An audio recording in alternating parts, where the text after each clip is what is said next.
The Black Widow, Chapter 2. 2 years later, we're living together. It's been unreal, the best time of my life. Rome, Dubai, Lagos, Geneva, Berlin. He's taken me everywhere. It scares me to think what would have happened if I went home on that prom night. My life would have returned to reality. I'd think about my exes again, meet one of them, and go back to the brutal routine. I hate the thought of normality. Recklessness is the real way for a teenager to spend their life. Everyone probably has a job now, earning little money in a fast food chain, their skin dripping in grease and covered in red acne. Ugh. My man is rich, intelligent, rebellious, older. I couldn't wish for more. I'm only 18, my whole life is ahead of me, but I feel a lifelong connection to him. It's strange. I think I have something seriously delusional about me. I lay outstretched in the bed, another hangover. A never-ending headache merges with my fatigue. The alcohol kept me up for most of the night. My head clashes constantly after our Friday night ritual. We drink, smoke, take drugs, and drive crazily through the night. To everyone else, we look idiotic and stupid. To me, I'm trying to enjoy life. And currently, this is my deranged perception of fun. Last night felt worse than usual. There was a relief with every exhale. For the first time ever, I felt scared about the consequences. It was likely the fact we got our MD this week from a different dealer, local dirt. I find it hard to trust anyone who sells drugs. Once I watched a man make heroin before my eyes. He filled it with the strangest things. Glass, crushed sweets, chalk. It made me feel unsettled. That bizarre mixture was going to enter some depressed, homeless person's bloodstream. Recently, I've been feeling worse and worse on Saturday mornings. It's not necessarily the migraines, it's a deeper feeling of sorrow. I don't know why, but sometimes I feel like 2 years of total freedom has become a prison for me. I don't see anyone else. It's not like I really have anyone to see. Although being voted prom queen, all of those people weren't real. They had plastic personalities, they were fake. I've become an outsider from everyone else except from him. But that's because I love him. I don't need anyone else. I try closing my eyes and going back to sleep, but I can't. I quickly get bored and look at him, hoping some psychic connection will wake him up. Nothing. I lazily force myself off the bed and trample downstairs. In the kitchen, I find a can of tomato juice with a crumpled note adjacent to it. Bloody Mary, think you will need it. I laugh. He does care about me, but he has the strangest ways of showing it. I get a wine glass and pour the tomato juice in, with a small shot of vodka. I quickly drink it and let the viscous red trickle down bitterly. Whilst I'm waiting for him to wake up, I make 2 cups of tea for us. I mundanely put the tea bag in, kettle, water, pour, tea bag out, milk, stir, sip. I hear heavy footsteps above me and wait for him to clatter downstairs hungover. Quickly, I run my fingers through my hair and try to look decent. Walking into the kitchen, he smiles and says, "How was that then?" "I'd know it was alright. I have a really bad headache." "Oh, come on, we're gonna do that again. That was amazing."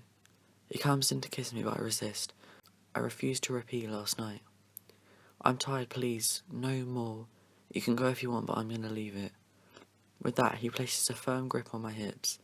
He pulls me into him and he's trying to persuade me. I try to get out of his stronghold and pathetically elbow him in the stomach. My heart drowns. I'd never hurt him. He'd never hurt me, emotionally or physically. Just before my words could mutter I'm sorry, his hazel eyes form into dark black pools and an animal-like sneer rages out of him. Raged, he grapples onto my weak figure and pushes me onto the dirty kitchen floor. I feel as if I've just been crumbled. Every piece of my body feels disconnected. I'm 10,000 pieces of a person, abandoned. Fear cloaks my heart as he stands above me with overwhelming dominance.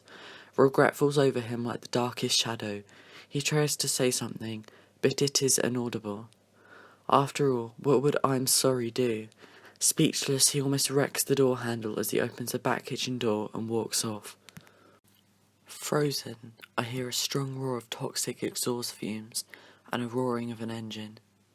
He'll come back normal, but I fear I've just met Hyde. I've seen the dark side. A violent, dominant, selfish and arrogant man.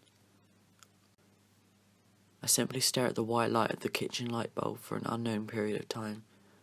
I must have dazed there for about half an hour, until I feel the urge to get up. I don't know what to do. I honestly feel as if I'm dead. I want my mother, my ex. I need something to pick me up. I pick myself up, but for a different reason. In the bathroom, I am vomiting violently. Putrid green and orange spew out of my mouth, viscous and painful. All I can do is break down as the tears somewhat dilute the horrific contents of the sink. I feel broken, my bones feel bruised, but it is more that my mind has just been stabbed. Is this really the man I've loved for 2 years? Is he truly an evil man? He can't be, but I don't know what to do when he comes back. Abruptly, everything becomes slurred and the bathroom light sways around the room. My voice tries to mutter something, but it's a horrific mess of a sound. And then darkness, forced to unconsciousness. 2 weeks later, I'm in the same place. It has happened on 3 different occasions now.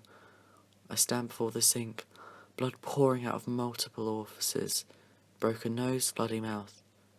I vomit a viscous brown solution and feel as if death is approaching me. Oh my God, I'm going to die. Tears can barely come out after they've been drained relentlessly out of me. All I can do is make horrendous sounds and bleed, waiting for the apology. Every time he returns with the brightest flowers and an apology on his face, carnations, roses, lilies, the brightest hues cover the blackness under the surface.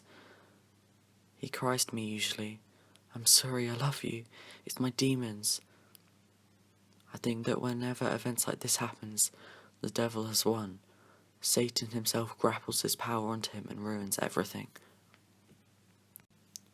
This time I have a bruise on my right cheek. I tried to clean it. Scrubbing soap into the now burgundy flannel, I tried to slowly smoothen the soap into it. Nothing. A gigantic wound lies where he first kissed me. Kill me. I tried to comprehend the future. I could escape, but to where? My parents are disgusted by my relationship, and have rightfully shut me away. Family has always been a touchy subject. They all think I'm weird. I'm too out there, I'm too artistic, off my head. I am, but what's wrong with that? I could become subservient, a beautiful housewife who fills her husband's needs and desires. Dye my elegant black hair blonde and become a 50s dream. Spend my time in the kitchen, cooking, cleaning, crying. The idea sends shivers down my spine. I try to peer at the mirror, but it's too much to handle. My sense of identity has been removed from me, and I just look battered. Exhaustion. I'm so tired because I'm returning back to my childlike state. I can't sleep after I fainted. It just makes me recollect the pain and destruction of my trust. I'm so scared. Engine roar, car door, fear, can't breathe, door open, stairs, behind me, over and over again. Even though he's ruined my life, even though he's turned me into someone else, I still love him. You may think I'm a strange young woman. I'm basically throwing my life away. Allowing this abuse is monstrous. The way I see it, nothing is truly real.